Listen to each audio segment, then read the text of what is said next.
Well, hello, friends. Welcome back to this episode of Test Those Breasts. I am your host, Jamie Vaughn, and today I have the most amazing woman as my guest on my show today, and her name is Marilyn Getas Byrne. And Marilyn started her career in television news, working nearly 20 years as an anchor and reporter for CBS and NBC affiliates on the West and East Coasts. At the age of 40, with two young children, breast cancer entered the picture and set her on a new path. Through writing, motivational speaking, and patient navigation, she is sharing her own challenges, tragedies, and triumphs to help inspire others to believe they too can find their way through hard times. Currently, she's in the final revision of a memoir, and she can't wait to share her story to help others see that no matter what, there is always hope. Well, hello, Marilyn. How are you doing today? I'm doing great, Jamie. Thank you so very much for having me. Well, yeah, we've had some technical difficulties today, which is super sometimes normal. And so we just kind of go with the flow, and we made it work. So I just want to let my audience know that I ran across you in such a funny way. I am really a believer in kismet. I am a believer in things happen; they just sort of randomly happen for a reason. And I was on my TikTok channel, just, kind of scrolling around, and because I put my videos on there and promote awareness for breast cancer, and your face popped up in front of me talking about, and you were in this living room or something, maybe it was your living room, Yeah. and you just kind of spoke to me because what you were saying was very profound and just really good information to get out there to breast cancer patients and even people who've never been diagnosed. One video in particular, you were talking about what not to say to breast cancer patients. And anyway, one thing led to another, and I went through all of your videos and I thought, this lady is someone I need to meet. Your name is Marilyn. My mom's name was Marilyn. And so there was that first, thing that I really loved. And you have such a warm presence about you. And I'm kind of picky about who I choose to interview on my podcast. I don't just like any old warm body. I was like, I need to reach out to this lady. So I did. And your social media gal, Morgan, is the one who answered me in my message. And she told me that she would give you a message from me. And you reached out to me pretty quickly. And we had like a 2-hour conversation yesterday. We're great. And we even have a mutual friend, which is We do. fantastic. I know it's such a small world. Yeah. Thank you for finding me, and thank you for reaching out. I really, it was a delightful conversation yesterday, and very educational. You've got so much information and resources to share. So I felt educated and enlightened just having that conversation with you. Well, good, because that's what I aim to do on this podcast, is to have people like you who contribute to that awareness and education for people. Yeah, I was following you on TikTok, and I noticed you were being followed by one of my best friends from high school. And she's been more my really good friend in later years, but I've known her since actually middle school. Yeah. But I thought, what a connection. And this girl is quality. And I'm like, okay, Marilyn's got to be obviously Oh, quality too. well, So thank you so much. yeah, so thank you. And I'm really looking forward to working more with you. I think we can do some good collaboration together in more ways than one. Um, but I would like to actually ask you about your breast cancer, but I want to know first, who was Marilyn before she was diagnosed with breast cancer?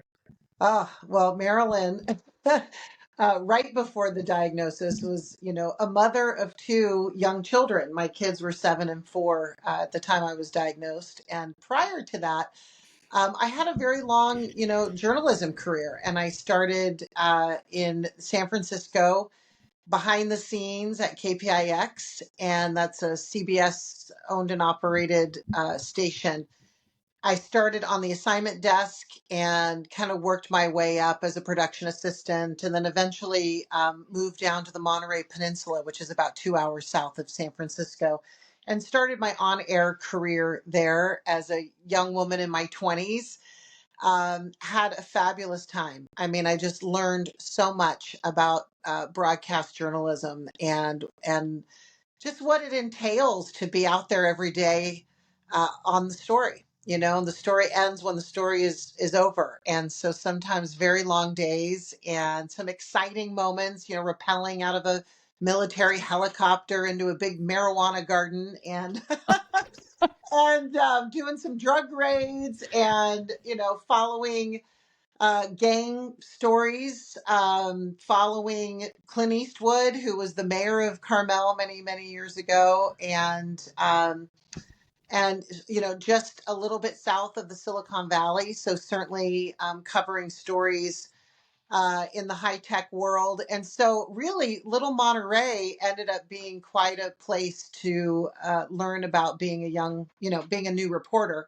And then I moved into an anchor position and then was promoted by the company to WBAL, which was the NBC affiliate in the Baltimore, Washington area. So, Okay. and so I was a morning anchor there, and then things changed a lot because I had to get up at about 2:30 in the morning every day, and I'm a natural night owl. So when you're, trying to go to sleep at 7, 7 p.m., for someone who naturally likes to be up late, boy, that was a challenge. But I loved it there, loved our time on the East Coast, and really enjoyed WBAL and the people that I worked with. So I was a very busy news anchor with a strong career. And my husband, Tom, we've been married now 29 years, but we were still sort of in the early days of our marriage, and had our first child in Baltimore. And then we moved back to the West Coast and had our daughter Caroline. And then shortly after, they were 7 and 4. I found out that I had breast cancer. So Yeah. So it's like, wow, I don't have time for this. yeah, oh, totally. I was shocked, and I was a college athlete. I played volleyball, and always considered myself really healthy and active. And I wasn't abusive to my body, other than getting up at 2:30 in the morning for many, many years, and a high stress job. I'm sure that taxed my immune system a bit, but I always took good care of myself, and it was just wasn't something that I ever expected or imagined, and it wasn't something I was afraid of. I hear people today who have never had cancer and they're terrified of cancer. People are so afraid. I didn't feel that. I just, I've had kind of a charmed life up until that point. I would say things went in my direction. I had beautiful parents and wonderful siblings, and I felt like I had a very blessed life. And then I was diagnosed, and boy, we did feel like we kind of fell into a vortex. That's a really good way to explain it. A vortex. That's Hmm. because it does feel like that. I mean, it's just mounds of information, overwhelming information, so many things, so many moving parts to getting through a breast cancer diagnosis. So how old were you I when was you were diagnosed? I was 40, and I 40. was, So yeah. yeah, so you were not like old. Like I was 54 when I was diagnosed, and I always thought, you know, that's around the age that if people are going to get breast cancer, right? We don't usually don't think about people who are younger. I mean, after all, it hasn't always been that people start getting, mammograms and things like that at age 40. You just don't think about those things, and it's No, not really on our radar all that much. that's right. And I think I was scheduled for my very first mammogram that year because I had just turned 40. Wow. And so I knew that was coming in a couple of months. And then I ended up finding the lump in my left breast. Called my OBGYN, and they said, come on in the next morning. I got right in there. And still I was thinking, oh, it's a cyst. It's, they're just going to, tell me it's nothing. And I remember bringing them cookies in the morning. You know, I stopped by a local bakery, and this was the doctor who delivered our daughter. And I hadn't seen them in a while. And so, you know, I came with a little box of cookies and I was in a great spirits. I really and truly did. I wasn't scared at that moment. And then he said, you know, I think we'll all sleep better tonight if you head over to the breast care center and have a biopsy. And then I saw my gown start to quiver, and that definitely got my attention. And so I think my appointment was at 10 in the morning, and by 2:43 p.m. that day, you know, I had an or not an oncologist, a radiologist, Hmm. telling me you have breast cancer. And she said, of course, you know, we'll get the biopsy results, but this is definitely cancer, and you're going to have to deal with this right away. Um, So what stage was it? it was stage 2B, invasive ductal cancer, breast cancer. And I did have 3 out of 5 lymph nodes were cancerous. So that was a bummer because, you know, of course, you're hoping that it hadn't reached the lymph nodes. Right. I started with a double bilateral mastectomy, Okay. and then after surgery, I did 20, oh gosh, it was 20 rounds. It was about 6 to 7 months of chemotherapy. And sadly, after the chemo was over, I had, we don't know if it was from the PIC line, it kind of followed the line of the PIC line, an 18-inch blood clot that Ooh. was in the jugular down across the subclavian vein, and down my right arm. And it was throwing clots to the lungs. And I was very, very, very ill, in the hospital about 8 days, and not really sure if I was going to leave that hospital. It Hmm. was very scary. And I made it.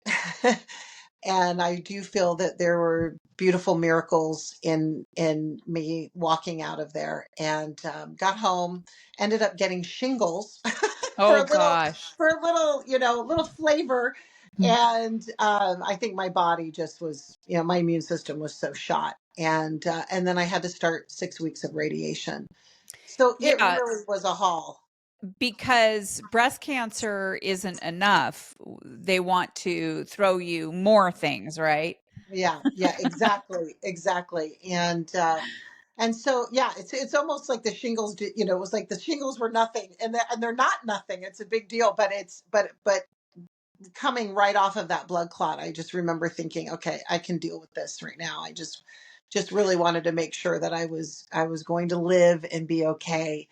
And so then I did the radiation, and then after that I did a full hysterectomy with Oh, ovaries gone too. So you know, at the age of 40, 41 at that time, you know, going into that second year, it's it's quite a humbling experience. And of course my hair was gone for most of that time, and you know, 2 young children, and my husband, who was a rock. I mean, he was a rock star. He really was so there for the kids, and definitely there for me as well, and helped with all those hard conversations with insurance companies, yes. and you know, and thank goodness I had that kind of support at that time. So uh I'm a very blessed person in that way, that I had a community around me that definitely made me feel like there was this webbing of support, and they weren't going to let me fall through those cracks. Right. And very, very strong support system. So, and I say that with a lot of gratefulness, because I know that's not always the case for everybody. And I really thank my lucky stars every day for the people that were around me. Yeah, that's really awesome. Well, it speaks to the kind of person you must be too, for you to have that much support. That being said, those people that don't have that kind of support, Mhm. isn't necessarily because they're a bad person or anything. No, It's no, just no, their no. circumstances that surround them, right? Right. And And maybe that's there's one of the maybe they've just moved to a new town. Right, They, exactly. And I yeah. know people like that. I've interviewed people who moved to a new town, got breast cancer, didn't know anyone. But that is why I really try to encourage people to reach out to the cancer community where they are, or even online, or both, Hmm. to, have that support. Because everyone just experiences it differently. So I'm True. glad that you had that support. I'm glad that your husband was so great, that I also had the same. Hmm. That is not always the case. I know that the last I heard, it was like 40% of marriages end up in divorce, or relationships end up, um, splitting up because of diagnoses like that. Some people just can't, they can't connect, they can't handle it. And that's, my husband and I went through some hard times Hmm. because of it, but we did the work, and we still do the work, Yeah. even in our even in my survivorship, because we know that when we are deemed disease free, that it's not really over. Mm-mm. No, it's not. And It's it's never. It's never really over, is it? no, it's really not. No, it's not. And I think, that's the hard thing about cancer is I talked about this in one of the reels I did just a few days ago, that I remember, once I went through surgery and chemo and the blood clot and radiation. And that last day of radiation, you go and you ring this bell that's on the wall, and it signifies the end of formal Hmm. treatment. And everybody was just clapping, and we had champagne. But the attitude was like, oh, thank God that's over, Yep. and you want to join everybody in feeling that way. Yes, of course, I was thrilled that it was over, but by that point, your body is so exhausted, and I felt a bit ravaged at that time.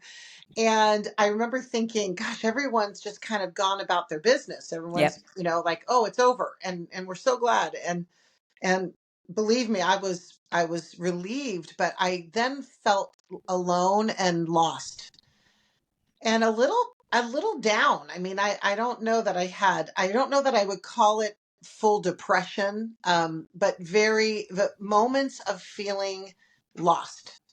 And I remember just having to really reach out to friends, and I reached out to a support group, and I joined a survivor class, which was very helpful in not only lifting my spirits, but giving me some resources that I needed at that time. And just to be told that that was a very common time in that in between, when you're done with treatment, you're not seeing your doctors and nurses all the time. Because I think when you see them frequently, you feel a little safety net there. And even though you're kind of glad to be done with a lot of those appointments, you're left wondering now what's next. And I also think that when you're in the fight, you don't have time to process what's happened to you. It's after things slow down and you get some stillness, you realize, oh my gosh, I just we just went through this for the last year and a half or 2 years. So um, I think you can feel a bit overwhelmed, and I think that's the time when you might need the most support.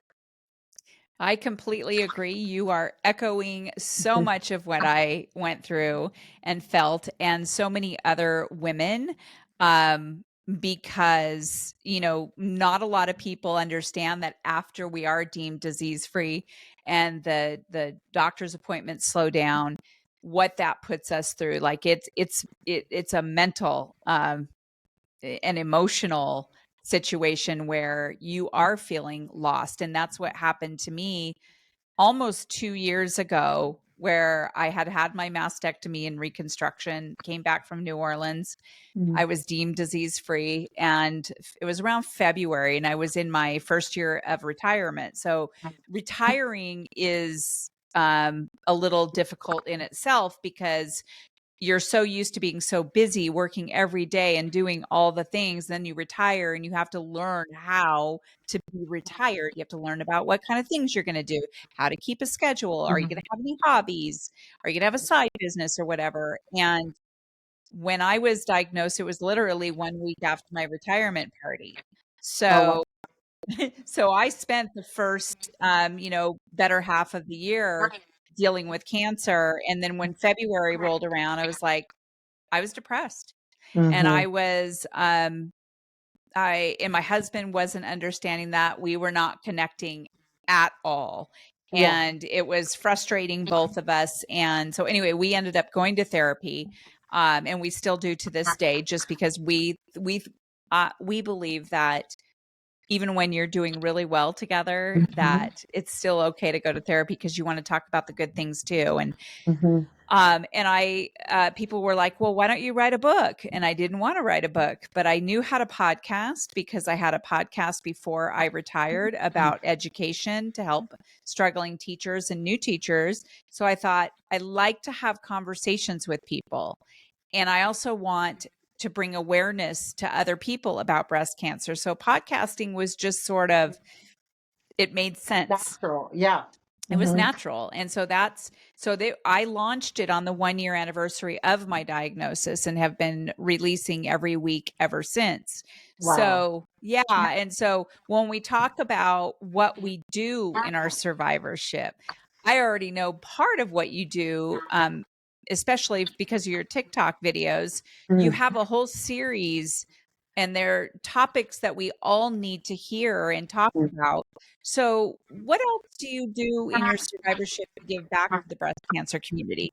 Well, I just want to say thanks for sharing about that time when you were, struggling, even in marriage. I mean, I Yep, think it is one of the hardest things to go through, because, and I just wanted to speak to that just for a minute, if you don't mind, because absolutely. I think what's interesting is I had to keep reminding myself. My husband was going through his own journey and learning his, I don't want to say lessons, but we're all here to learn, right?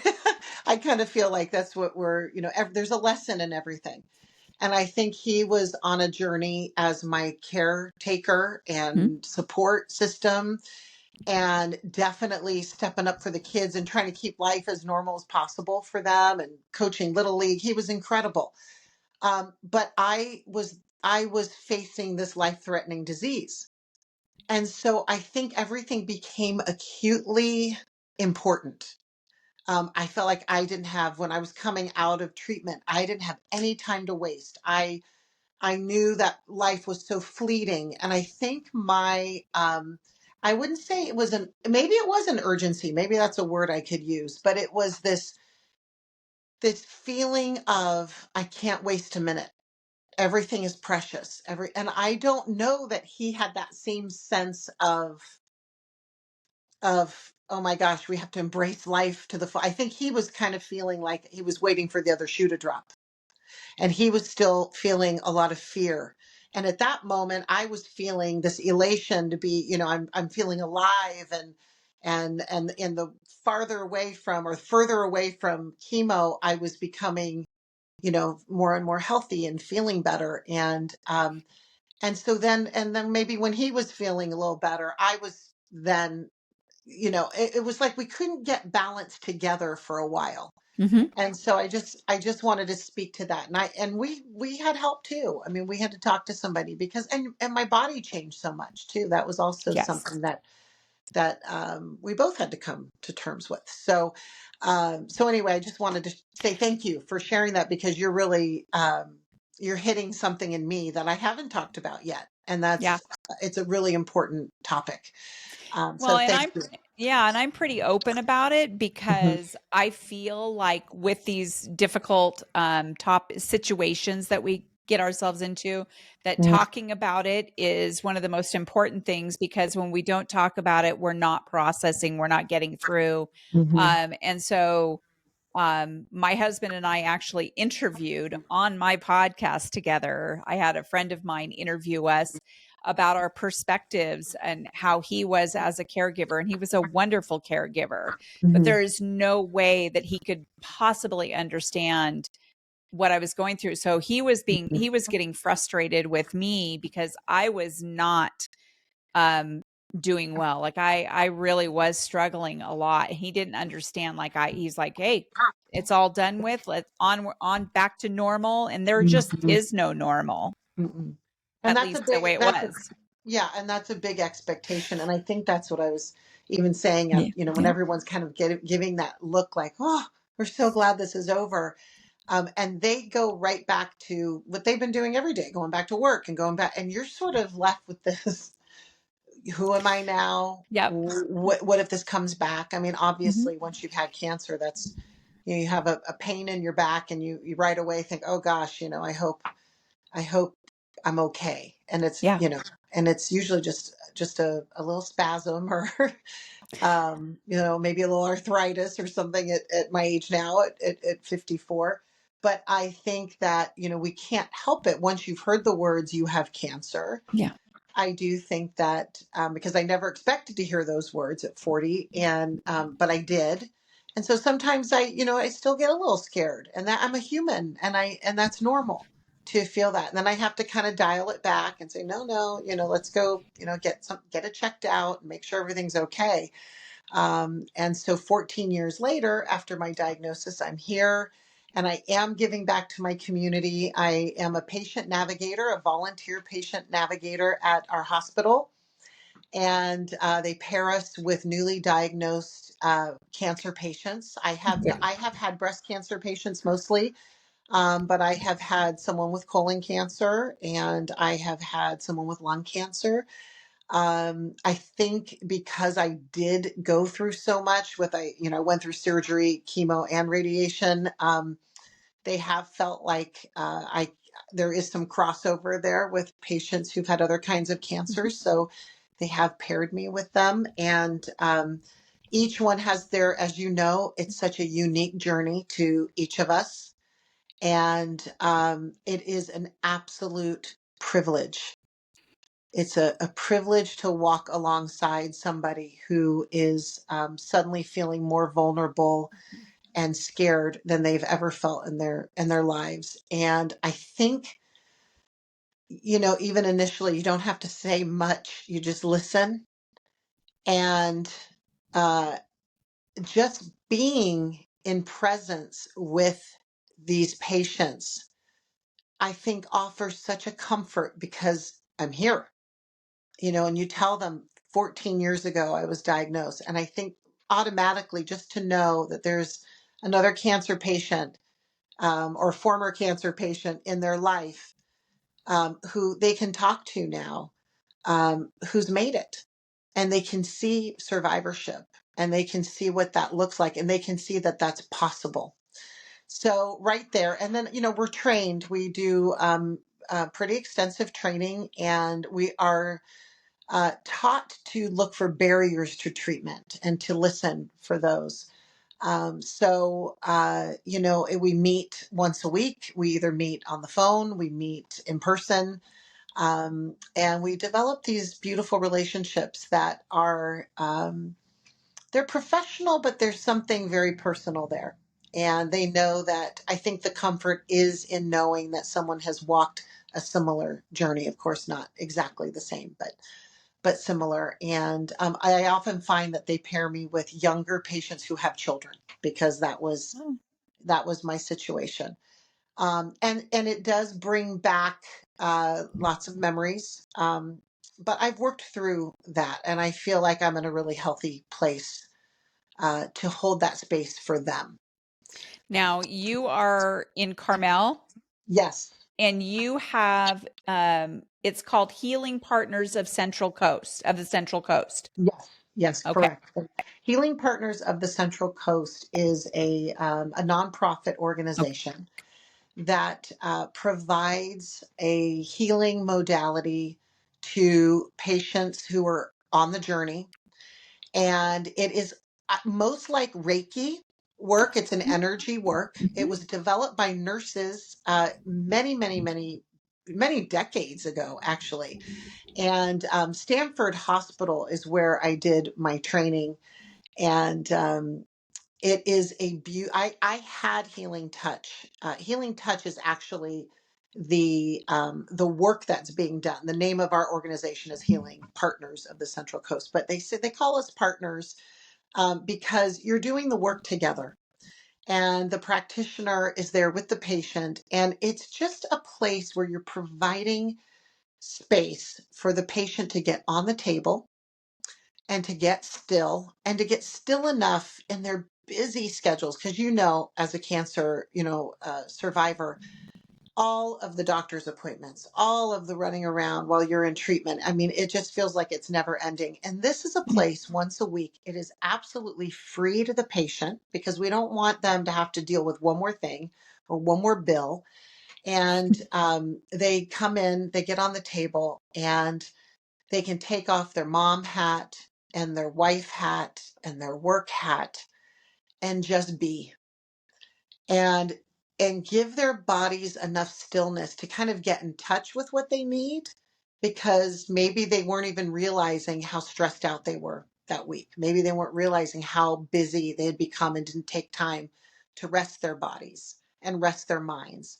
And so it's a beautiful, I think it's teamwork of the practitioner doing the techniques and non-invasive. So when these patients are in a routine of having invasive treatment, this is non-invasive. It's peaceful, it's quiet, and as Stanford said, we're not exactly sure how it works, but we know that people who do it have better outcomes. And I thought, wow, I think whether it's just the patient finding the stillness and getting more calm, the reduction of anxiety. And now there's so many studies out there that show that this works.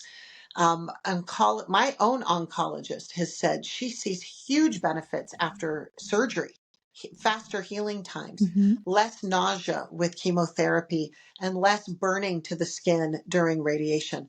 So Interesting. she said, and when you have oncologists prescribing healing touch to their patients, Yeah. we're really moving in an exciting direction, I think.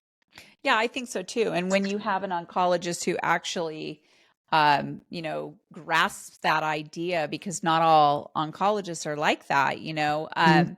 we have a couple of integrated oncologists, oncologists in our area who work with the general oncologists together. Hmm. So they're like, that's why we call it integrative, so that it can work alongside Western medication, and and there are better outcomes when we incorporate things like that. Yeah, Yeah, absolutely. It's self-care, yeah. really.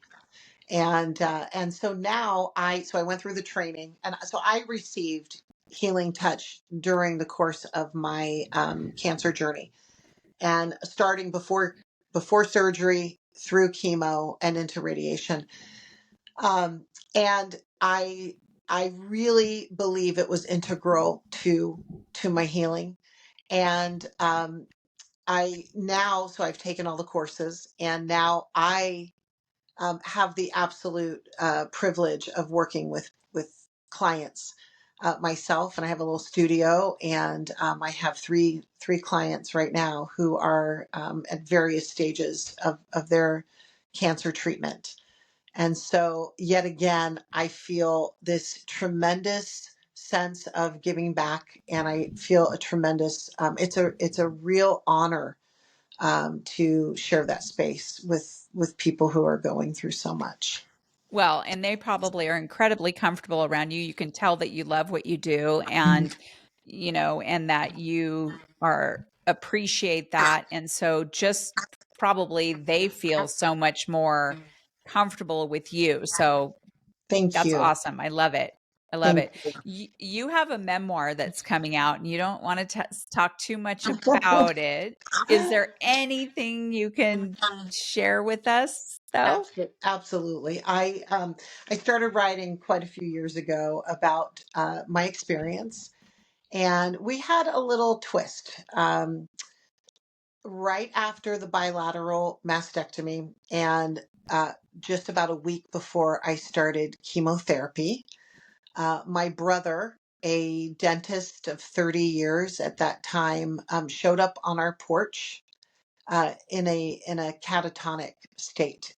We didn't know what happened to him, and we took him in and we took care of him on at the same time that I was really in the thick of that battle uh, with the breast cancer. And he was in and out of hospitals, and we did everything we could to give him a respite, to try to manage his practice while he was home with us from afar, from a distance. And I won't tell you how it ends, but I will tell you it's a story of a brother and sister close at heart, intersecting at the height of their own crises, with one desperately wanting to live and the other desperately wanting to die. And so it is a story of family and hope and resilience and tragedy and forgiveness. And it's just kind of a remarkable moment in time when, this family, we all were very healthy and strong. And then suddenly two of the four kids in our family were at the just peak of our crises, and how our family came together and dealt with it all. It's a remarkable story of survival for sure. Very interesting. So when will that be published and released? We're thinking probably early 25. So just kind of putting the finishing touches and creating that author's platform and shopping agents as we speak. So very excited. It was a labor of love. It took me a little while. I thought maybe like during COVID, we thought we'd be done before COVID, but my editor said, had we been done before COVID, you wouldn't have it would have gone nowhere because, everything was shut down. And I thought I would have used that time wisely to write, but I was so busy cooking for teenagers that didn't happen. But everything I think is divinely orchestrated, and now is the time. And I really do think I'm not in this book. My editor said, he said it's a very brave and witty memoir, and he said, but it's gritty. There's no, it's not Pollyanna.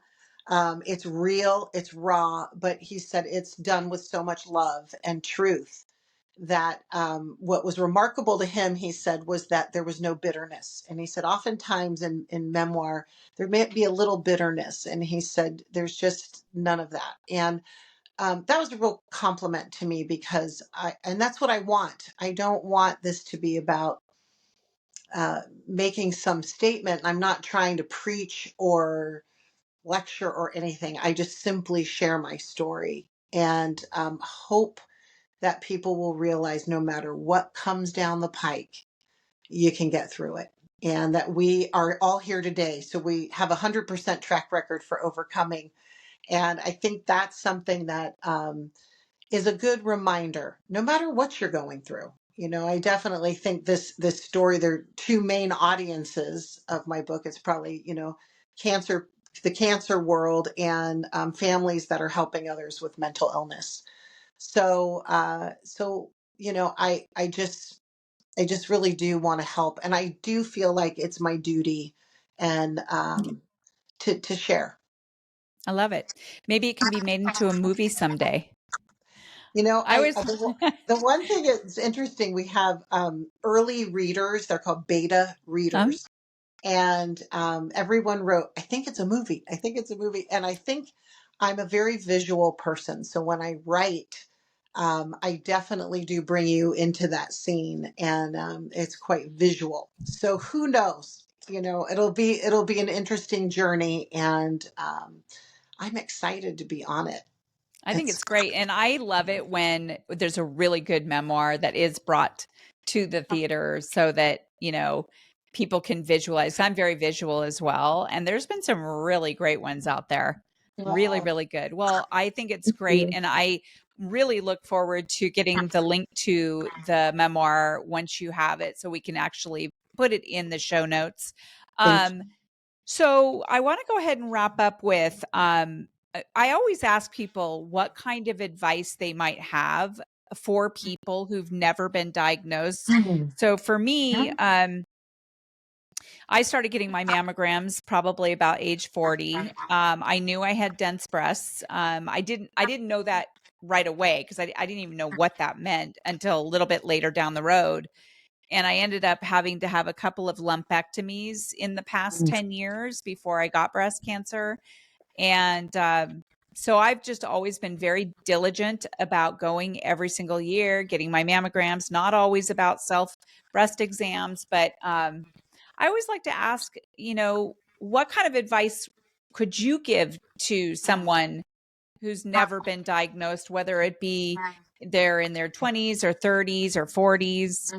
Yeah, sure, absolutely. Know your breasts. Know them well enough to notice any changes. And I was not good at that, or I didn't pay close enough attention. And I maybe I could have found the lump in my breast a little earlier. I found it.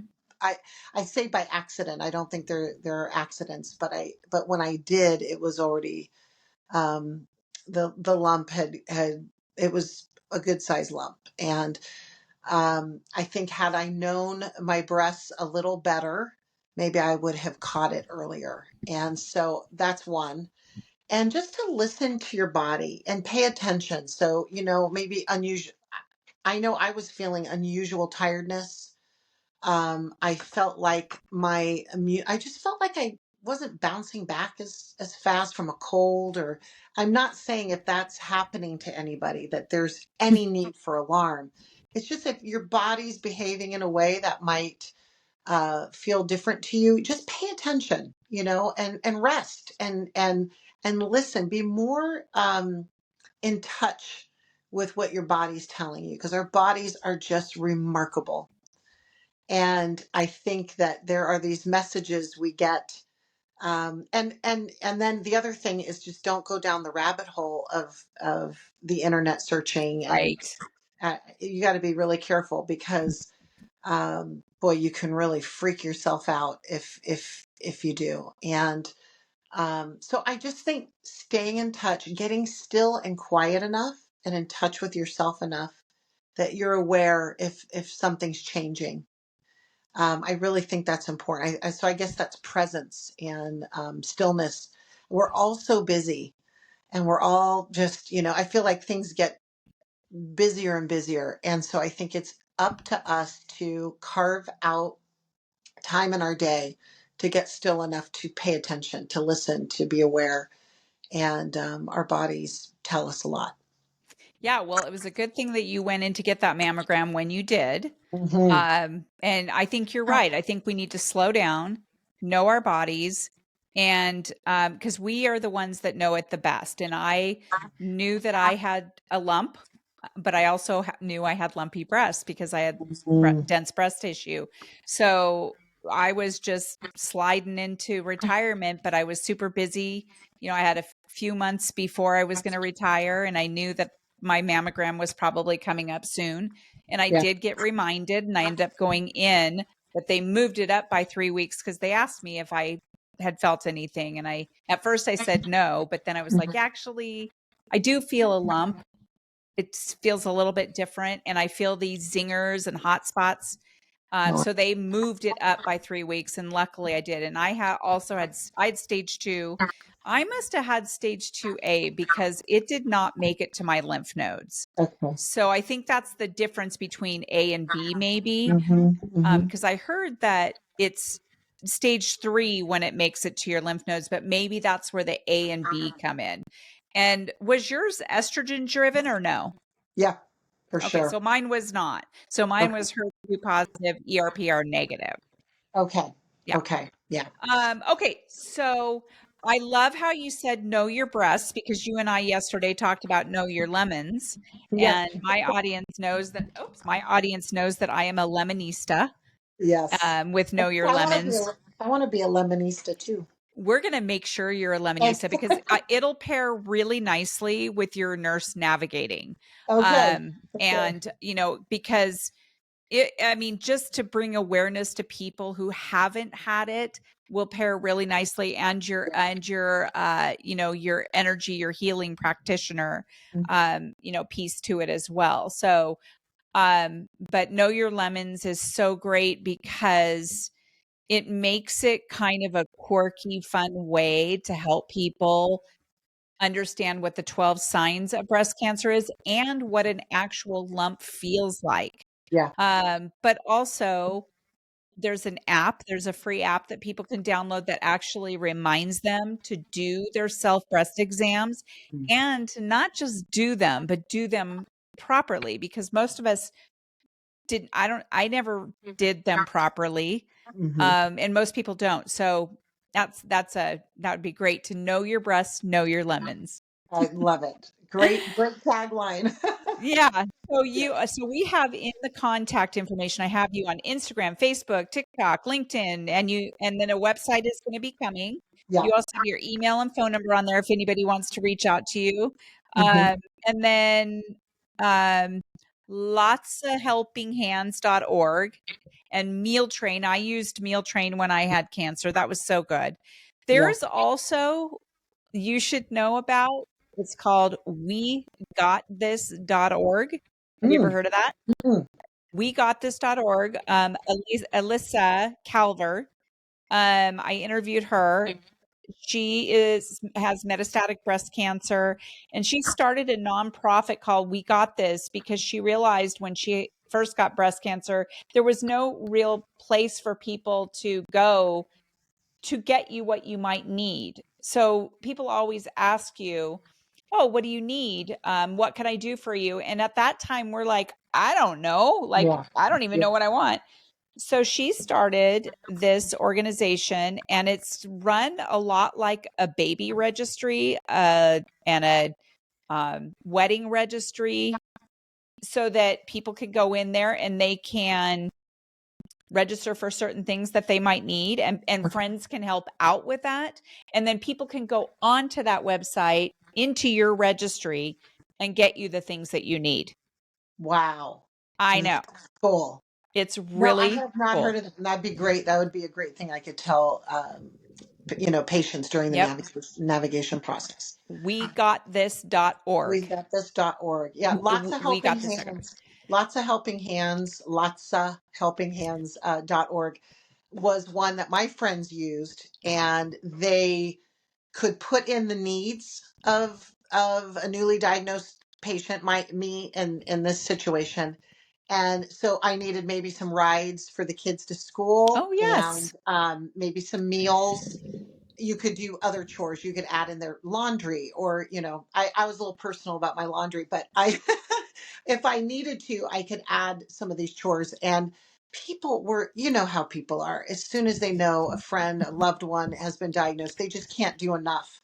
And, we had hot meals on the porch, and we had, people dropping by and sending their cleaning ladies over, and, the whole thing. So I feel like lots of helping hands .org was a way to organize that, and also gave me an opportunity to send well wishes to everybody who was sending well wishes to me.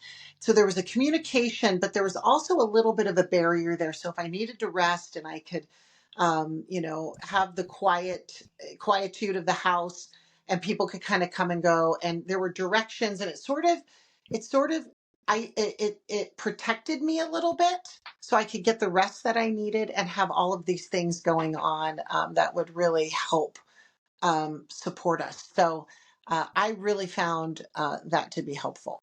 I love it. And it's a good learning experience for friends and family, Oh because yeah, most people don't even know what to do. And so, well, this has no. been great, Marilyn. I just have learned so much from you. I'm so glad that our paths have crossed. I have a feeling we're going to be friends, and we're going to be doing some other work together. I have a really good feeling about that. Is there anything you'd like to leave us with before we wrap up?